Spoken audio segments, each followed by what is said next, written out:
Mi nombre es Patricia Triana. Me interesa conversar sobre la pregunta acerca de la vigencia por el vínculo entre el arte y la educación. Y me gustaría aportar a la discusión desde la experiencia de la educación básica, porque estoy vinculada a un colegio rural en Facatativá, muy cerca de Bogotá. Lo plantearía desde tres aspectos muy concretos que surgen desde el contexto de la escuela.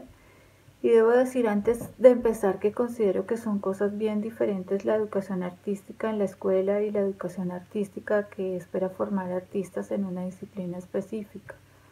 Es una discusión que merece un espacio especial porque tiene muchas aristas, pero parto de aquí pues considero que el vínculo del arte en la escuela está relacionado no con la enseñanza de unas disciplinas artísticas, sino como propone la pregunta, con la idea más amplia de la educación. El primer aspecto es la posibilidad de que el arte entre a la escuela como una forma legítima de conocimiento, es decir, como una forma de alcanzar comprensiones a partir de un contacto con una realidad específica. En la escuela se han privilegiado otras formas de conocimiento y sus métodos, pero se ha vaciado de sentido esos métodos y se ha terminado llevando a los estudiantes los puros contenidos y la información.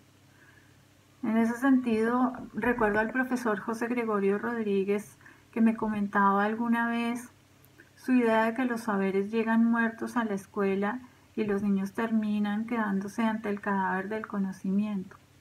Lo decía pensando que el conocimiento se accede planteándose unas preguntas por lo que nos inquieta y nos produce curiosidad, de manera que intentamos acceder a eso que nos es extraño y queremos descubrir. Conocer no tiene que ver con aplicar fórmulas matemáticas o repetir de memoria versos o contestar preguntas predeterminadas que esperan respuestas predeterminadas. Desafortunadamente, así se aprenden y memorizan en la escuela desde la Constitución de Colombia hasta el uso de los métodos anticonceptivos, sin que el niño deba hacer una reflexión crítica sobre cuál es la razón, el origen y la alternativa a esa serie de dogmas que conforman las competencias básicas de aprendizaje. El arte como forma de acceder al conocimiento se plantea métodos que implican permanentemente la imaginación, las posibilidades, el juego, la indagación y la percepción directa. Formas de acercarse a la realidad que son naturales en los niños. La necesidad del arte de simbolizar esas comprensiones, de representarlas, permite además un ejercicio de conciencia de eso que el niño está conociendo. El segundo asunto tiene que ver con que el arte nos pone casi siempre, creo que generalizar sobre el arte es peligroso, pero casi siempre nos pone frente a nosotros mismos. ¿Quién soy yo cuando miro? ¿Qué es lo que miro?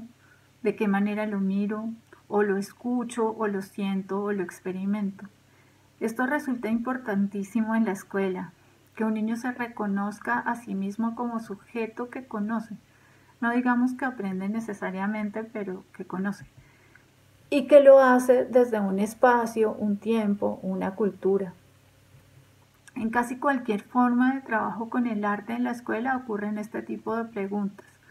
Desde la clase de dibujo, donde el niño encuentra que su trazo es distinto al de su compañero, que lo que quiere plasmar en una hoja de papel le implica todo un proceso que no siempre es fácil.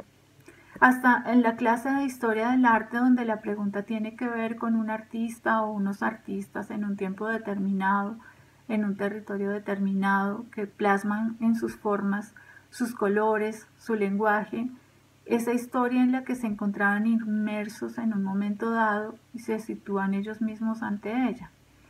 La posibilidad que da el arte al niño de reconocerse como sujeto en relación con su entorno es pues el segundo vínculo con la educación sobre el que me interesa llamar la atención. El tercer asunto tiene que ver con que el arte implica una acción, inclusive cuando la acción es no acción. Y esta acción es siempre transformadora. A los niños se los aísla en la escuela esperando por su momento para actuar. Muchas veces el discurso apocalíptico de un mundo en estado de deterioro inexorable que reciben a diario, incluso en sus libros de texto, los lleva a pensar que este momento de la acción nunca va a llegar. Los niños están en capacidad de transformar ahora mismo, de decir, de crear, de insertar lo nuevo en el mundo, como diría Hannah Arendt. El arte en la escuela abre concretamente esas posibilidades de transformación. Escojo esos tres aspectos no porque sean los únicos, sino porque los considero muy importantes actualmente, en un momento en el que se habla tanto de transformar la educación y la conformación de la escuela. No puede ser solo que pensemos que es necesario incluir más clases de pintura, de piano o de danza en el colegio, sino que el sentido con el que el arte llega a la escuela se piensa desde esas posibilidades y aspectos más amplios.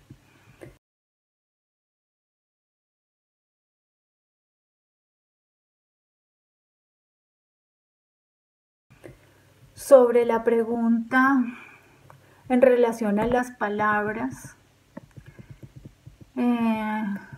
creo que las palabras que están fuera de uso o deberían estarlo, por lo menos desde mi punto de vista, tienen que ver, por ejemplo, en la relación profesor-estudiante. Creo que las palabras que yo escogería serían dictado, obligación, copia, instrucciones, herramientas. En el campo institucional, las palabras individualidad, control, vigilancia. Y me gustaría proponer palabras como diferencia, diálogo, encuentro, debate, milagro, posibilidad y, por supuesto, frente a lo que ya había planteado antes, conocimiento, reconocimiento, transformación y arte. Pero escuchar esas palabras fuera de contexto me parece muy raro, porque creo que lo importante hoy está en que las palabras se llenen nuevamente del sentido, porque creo que todas las palabras en algún punto lo tienen o lo han tenido, por lo menos en la escuela, pero se van vaciando de sentido. Y yo creo que en esa tarea el arte tiene mucho que aportar. Gracias.